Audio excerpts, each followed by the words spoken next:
Sunrisers Hyderabad ने अपने coaching setup में एक बड़ा बदलाव किया है और वेस्ट इंडीज के लेजेंड ब्रायन लारा को उन्होंने अपनी टीम का नया हेड कोच अपॉइंट कर दिया है, जो कि आईपीएल 2023 से टॉम मूडी की जिम्मेदारी अपने कंधों पर लेने वाले हैं। और टॉम मूडी और सनराइजर्स हैदराबाद दोनों म्यूचुअल अग्रीमेंट के साथ अब अलग हो रहे हैं और टॉम मूडी इंटरनेशनल टी20 लीग जो कि यूएई में खेला जाना है अगले साल, वहां पर डेजर्ट वल्चर्स की जिम्मेदारी संभालेंगे बतौर हेड कोच। और यहां पर ब्रायन लारा को कंधों पर सनराइजर्स हैदराबाद की पटरी से उतर चुकी गाड़ी को दोबारा पटरी पर लाने की जिम्मेदारी होगी। पिछले 2 से 3 साल यहां पर सनराइजर्स हैदराबाद के लिए बहुत अच्छे नहीं गए हैं, ना ही फील्ड पर उनकी टीम का परफॉर्मेंस बहुत अच्छा हुआ है और मैदान के बाहर भी कई अनोखी घटनाओं ने और बहुत बड़ी बड़ी कंट्रोवर्सीज ने टीम को घेर करके रखा है। चाहे 2021 में डेविड वार्नर और सनराइजर्स हैदराबाद के ओनर्स और मैनेजमेंट के बीच का कलेश हो, या फिर उसके बाद 2022 के मेगा ऑक्शन के बाद असिस्टेंट कोच साइमन कैटेज का टूर्नामेंट शुरू होने से पहले ही टीम को इसलिए छोड़ देना क्योंकि टीम ने मेगा ऑक्शन में बनाए गए प्लान पर अमल नहीं किया और ओनर्स ने अपनी मनमानी की और फिर साइमन कैटेज टीम से अलग हो गए। उसके बाद अब टॉम मूडी भी टीम से अलग हो गए हैं और पिछले साल डेल स्टेन और ब्रायन लारा को टीम ने मुतैया मुरलीधरन के साथ अपने कोचिंग सेटअप में जोड़ा था और अब ब्रायन लारा को ही टीम ने नया हेड कोच बना दिया है। खबर ऐसी थी कि ऑयन मॉर्गन की तरफ भी इंक्लाइन हो रही थी सनराइजर्स हैदराबाद। जब सनराइजर्स हैदराबाद चैंपियन बनी थी तब ऑयन मॉर्गन उस टीम का हिस्सा भी थे, लेकिन अभी के लिए उन्होंने ब्रायन लारा को ही अपनी टीम का हेड कोच बनाया है। और ब्रायन लारा के हेड कोच बनने के बाद अब बहुत ही इंटरेस्टिंग होगा यह देखना कि किस तरीके से ट्रेड विंडो और मिनी ऑक्शन में सनराइजर्स हैदराबाद जाती है, क्योंकि मैं कई वीडियोस में एक्सप्लेन कर चुका हूं कि केन विलियमसन पर टीम अगर इसी तरीके से मोटा दाव लगा करके रखती है तो लॉन्ग रन में उनको इसका नुकसान हो सकता है। पहले तो उन्होंने डेविड वार्नर, जॉनी बेयरस्टो और राशिद खान में से किसी को भी दोबारा अपनी टीम में शामिल नहीं किया, which was a big surprise. Bharat के युवा खिलाड़ियों के साथ साथ विदेशी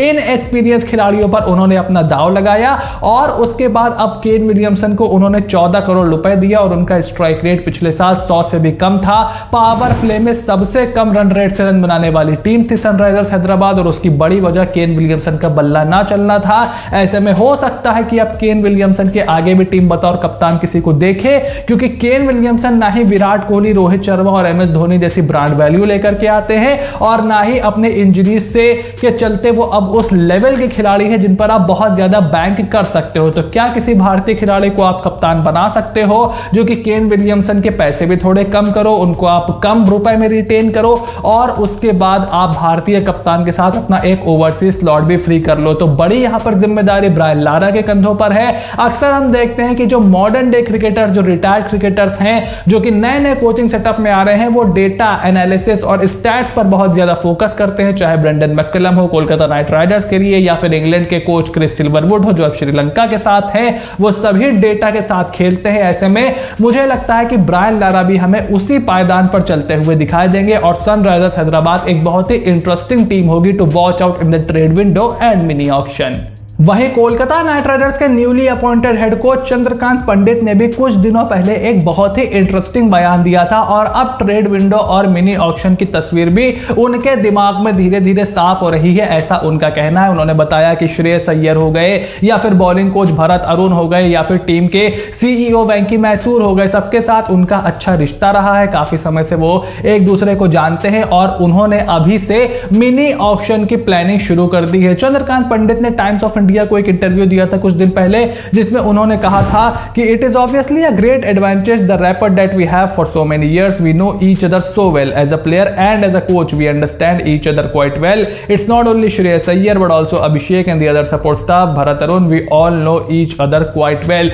लेकिन उसके बाद जो मेन चीज उन्होंने कही वो मिनी ऑक्शन पर बहुत ज्यादा फोकस कर रहे हैं। उन्होंने कहा yes I am already on it, we have to make sure to get the best out of every individual, not only one particular player but of course there are players who will be playing in very key roles. यानी कि यहां पर चंद्रकांत पंडित का कहना है कि वो team पर ज्यादा फोकस कर रहे हैं। अक्सर आईपीएल में क्या होता है कि आप अपने सुपरस्टार खिलाड़ियों पर ज्यादा फोकस करते हो और यही प्रॉब्लम भी रही है कोलकाता नाइट राइडर्स की कि वो अपनी जीत के लिए आंद्रे रसल, सुनील नारायण, श्रेयस अय्यर, इन्हीं 2-3 प्लेयर्स पर बहुत ज्यादा डिपेंड होते थे। लेकिन अब चंद्रकांत पंडित क्योंकि डोमेस्टिक सर्किट से उठ करके आ रहे हैं, उन्होंने इस बात को साफ कर दिया है कि as a team, as a unit आपको खेलना खेलना है और ये इंडिविजुअलिटी यहां पर नहीं चलेगी। और उन्होंने साथ ही इस बात को भी साफ कर दिया है कि कई प्लेयर्स आपको कुछ की रोल्स में दिखाई देंगे और कुछ प्लेयर्स ऐसे होंगे जिनको आप फ्लेक्सिबल रखना चाहोगे, यानी कि आप जिस तरीके से आंद्रे रसल को यूज करते हो उनका एक की रोल होगा कि इतने से इतने ओवर के बीच में अगर विकेट गिरती है तो आप आंद्रे रसल को भेजो